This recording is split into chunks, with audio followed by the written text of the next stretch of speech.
Bien, Benoît, je te laisse enchaîner avec l'instant philosophique du droit dont tu as le secret. Eh bien, merci et bonsoir à toutes et à On tous, respecte celles la et ceux cloche, qui hein. sont encore présents. Je vais me tenir évidemment à respecter Chronos.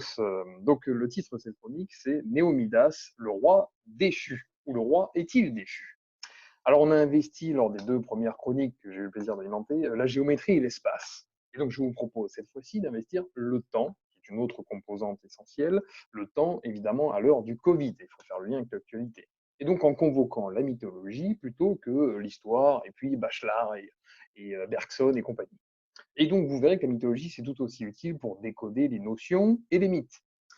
Car s'il en est un d'actuel, de mythe, eh bien, c'est celui qui nous replonge dans la destinée tragique de Midas, ce roi qui pouvait, vous le savez, à la faveur d'un vœu qui a été exaucé, transformer la matière en or. Sa fin fut moins prospère et je m'autorise évidemment à penser que les augures annoncent la même fin de règne présidentiel à Jupiter, qui a d'ailleurs investi, vous l'aurez relevé, les Champs-Élysées. Les Champs-Élysées, dans la mythologie, c'est évidemment l'enfer. Alors, ce qui réunit ces deux mythes, Midas et Jupiter, et j'ose d'ailleurs ramener Jupiter à ce statut pour les besoins du propos, c'est ce rapport à la devise et peut-être à la naissance d'une tragédie nietzschéenne. Soyons empiriques si vous le voulez bien. Le gouvernement est en train, en ce moment, d'affiner le projet de loi de finances rectificative pour 2020. Donc, ce projet de loi est censé apporter un complément d'or pour évidemment les collectivités et puis les différents ministères. Et ce complément d'or doit intervenir, doit compléter la loi de finances ordinaire qui intervient évidemment en toute hâte par un chronos dépassé puisque ce projet de loi est d'ordinaire servi en décembre au moment de la dinde de Noël. Eh bien, la déception est tout à la hauteur du désespoir économique dû au séisme covidien. Je m'explique et prenons connaissance d'un extrait de l'exposé des motifs de ce projet de loi de finances rectificative. Et vous verrez que Hermès aura bien du mal à interpréter évidemment cela et à transcrire, à acheminer le message jusqu'au mortel. Alors je cite en une phrase. En 2020, la crise sanitaire inédite que traverse la France et ses répercussions économiques et financières constituent des circonstances exceptionnelles au sens de l'article 3 du traité sur la stabilité, la coordination et la gouvernance. Alors pour décoder, il n'est pas besoin ici de convoquer à ce banquet les figures mythologiques du philosophe belge François Host. Le gouvernement use et abuse de références normatives connectées avec le droit commun, mais déconnectées avec la réalité. En effet, comment peut-on se connecter à un corpus opératoire en période de stabilité? Je vous le rappelle, le projet de loi de finances rectificative fait référence au traité sur la stabilité. Comment peut-on se référer à cette norme dans un contexte, dans une zone qui est en pleine turbulence? Je pose la question. Moi, je crois plutôt que l'État se prépare de nouveau à faire atterrir un Airbus sans avoir de balise, à déposer l'urne dans le coffre-fort déjà scellé, alors même que les investigations économiques ne sont pas abouties. Puisque chacun s'accorde à dire, relevons-le, que la pandémie n'est pas localisable, que la crise est systémique et que le virus n'est pas décrypté. Mais le gouvernement français a, lui, déjà des réponses. Tout puissant est-il? Alors, une fois n'est pas coutume, la vitesse normative dépasse la vitesse rationnelle. La norme précède le constat.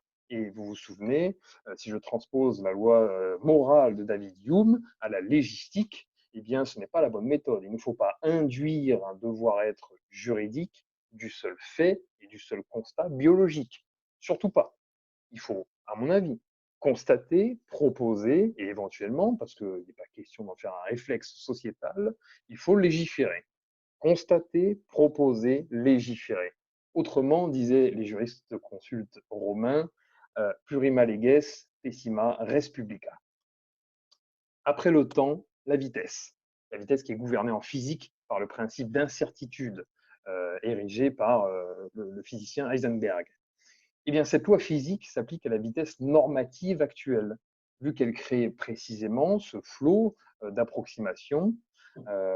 Et ce principe d'incertitude s'applique encore à la vitesse discursive avec laquelle les intendants de Jupiter et de Midas se succèdent à la tribune en enchaînant évidemment des approximations assez extraordinaires. Ça démontre le rapport très élastique des autorités avec le temps.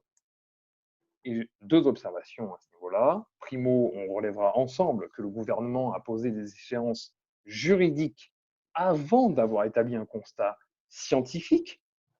Et deuxième étonnement, le gouvernement se soit engagé sur un déconfinement en pressant comme un citron le conseil scientifique. Alors le Covid n'appelle certainement pas à l'inertie, mais sous la bannière d'une devise qui pourrait être to protect and to serve, le droit et les autres outils de régulation pourraient permettre au biopouvoir de s'intensifier.